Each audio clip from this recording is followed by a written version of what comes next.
The next energy line is governed by this pointer. It's a little bit smaller than the other one. It's on the left side, it's going through the left hand. It starts down here in the lower ear. And it comes up. It's only a few little pieces, but they do say quite a bit. Here, this is influences. This is coyote. Influences from outside. Beliefs from outside. The lies we've been living by. Our asleepness. Our tendency to block our eyes and ears, especially from all the spiritual level of things. And this is the lion. She's on the left foot. She's way over on her side. This one over here is really bad, vicious, nasty, deadly influences from outside. And it's on the edge of the foot, on the left foot. We have been walking with these lies, with this bad influence, with this force from outside. We've been identifying with all of these negative concepts and beliefs and this powerlessness, this lack of ability to stand up and own our own truth. The spirits say we have to begin to take our own action. Here's the pointer is in the left hand. It's pointing into the left ear. This left hand, left ear, this is the spiritual side. This is looking deep inside yourself to find the truth.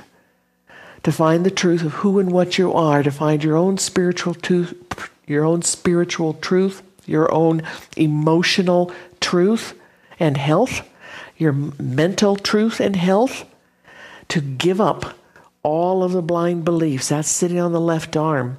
We've been using that like some kind of a tool or a strength. That's a house of cards.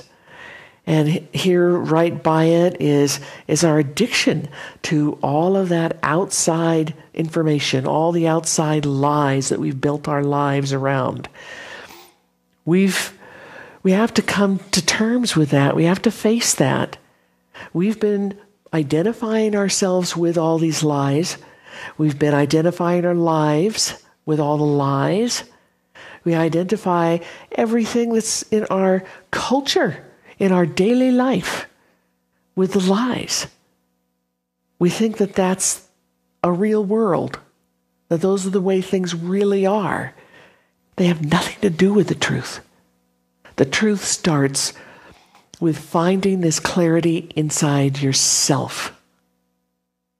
This clarity, the purity, the truth of knowing who you are, what that feels like. What kind of information is in there? Who are you really? And what are you? What does that mean? What are your abilities? What are the things that you can do? What does it mean to be a human on earth?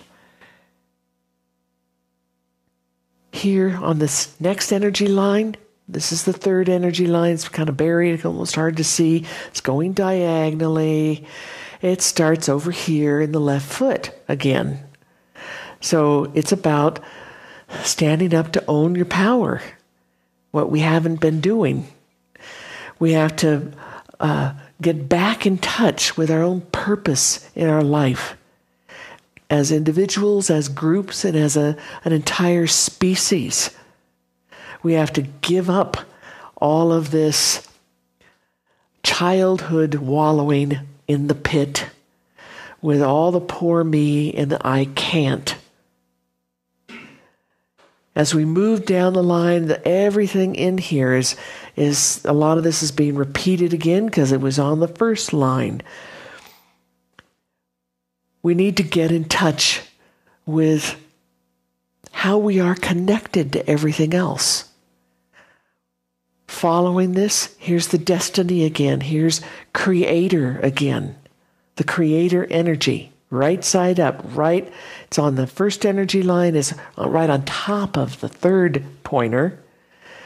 We need to get in touch with that and that creator that is within us, because we are a unique individual piece of creator. And we need to find that again. And that's our destiny. Here's the jaguar upside down again. We need to take our power back. Here, this is the poison again. This is all this bad stuff that we've been doing to ourselves with every aspect of our lives and every aspect of the way we think.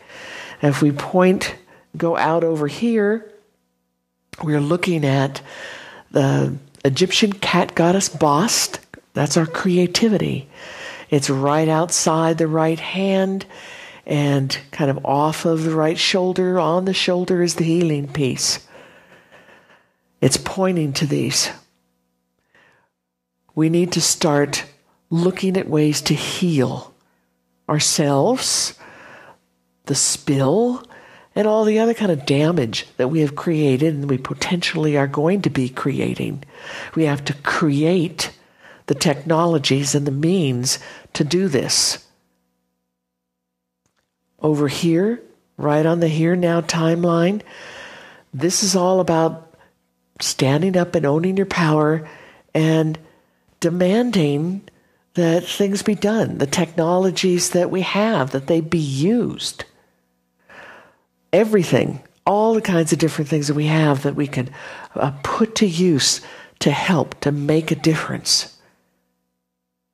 To do it, to find the missing pieces, the things that we don't have, create them, use them. Down here, this one is energy technology, and it's been hiding. This is a mirror here.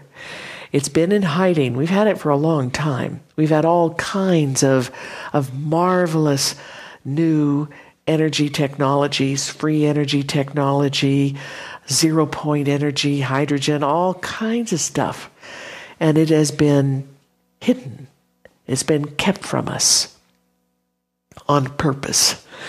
And we need to demand that come out in the open now. That we begin to develop these technologies, put them into manufacturing, get them out into every car and every home and every industry, and begin to take apart this whole system that's dependent on oil and dependent on nuclear power plants and the whole power system and all the power cables that go across the planet and all these things that are part of what is destroying us, destroying our planet, destroying our future, ruining any future that our children, our grandchildren, our great-great-great-grandchildren could have. We need to start making those decisions. And back here on the first line, this is commitment. And it says that nobody has made any commitment. The power company hasn't made any real commitment. Governments haven't made any real commitments to this oil spill, to fixing any of it, or any of the other kinds of damage that we've had from other accidents and industry. We have to make that commitment. And the commitment has to come from the individuals. Each individual. Here it is cuddled up to the fish. That's very personalized. It means we personally have to relate to this commitment. First, we have to make that commitment to find out who we are. Who we are, what we are. What are we doing here as a human alive on planet Earth? What does that all mean? We have to get the clarity. Here's the eagle again. We have to get that clarity of observation that comes from knowing who you are and being in touch with unconditional love. When we can do that, then we can step out and take action. Then we know what's the right action to take. We're not following somebody else's lies. We can see things for what they are. The spirits have said here that we're not committing. We haven't been taking any action, either in finding out who we are or healing or fixing any of this damage. We haven't made any commitments. We're too busy wallowing in this stagnation. As long as you're wallowing in here and being stagnant and whining around, You're not going to be able to do anything or create anything or fix anything. And this is a global problem. This is a problem for all humanity. It doesn't belong to one individual or one company or one government. It belongs to all humanity. And it starts with the problems from this oil spill. But we got more things coming here. If we don't stand up and take some serious action with creating a whole different base of laws, different technologies, we're just going to see more and more and more of the same. So the spirits are saying their last words: stop whining and wallowing, get up, grow up, stand up to the line, and take your own action for yourself. Take responsibility for finding out who and what you are, what's really around you, and what you can do about it. And take those steps. Step forward. That's what they have to say. Wow. Thank you. Thank you. Thank you to the spirits. And we will be talking a lot more about all these things, all these throws and videos and what they have shared. So stay tuned. Stay tuned.